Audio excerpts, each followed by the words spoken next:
একই তো এই বৃষ্টি বৃষ্টি ওয়েদার, তার উপর খাবার কোনো রুচি নেই, কি করা যায়?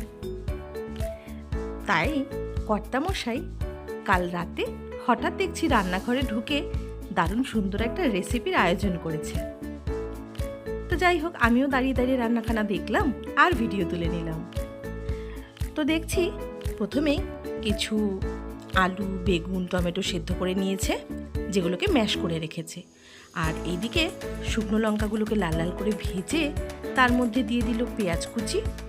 পেঁয়াজটাকে একটু ভেজে নিয়ে তার মধ্যে দিয়ে দিল আদা রসুন পেস্ট আর সাথে একটু লঙ্কা পেস্ট।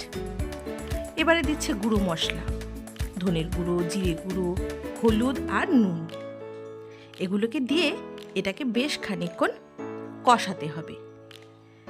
তো এবারে এর মধ্যে দিয়ে দেওয়া হলো খানিকটা জল দিয়ে মশলাটাকে বেশ ভালো মতন কষাতে হবে, যাতে কাঁচা মশলার গন্ধটা না থাকে। মশলা কষে এলে এর মধ্যে দিয়ে দিল ওই ম্যাশ করে রাখা টমেটো, বেগুন, আলু আর সেই সঙ্গে শুকনো লঙ্কাগুলো যে ভেজে রেখেছিল সেটাকেও দিয়ে দিয়েছে। তারপর মশলার সঙ্গে এইগুলোকে সুন্দর করে মাখিয়ে সেটাকে বেশ খানিকক্ষণ মিডিয়াম আঁচে বেশ রান্না করতে হবে। তারপর নামানোর আগে দিয়ে দেওয়া হলো ধনেপাতা কুচি।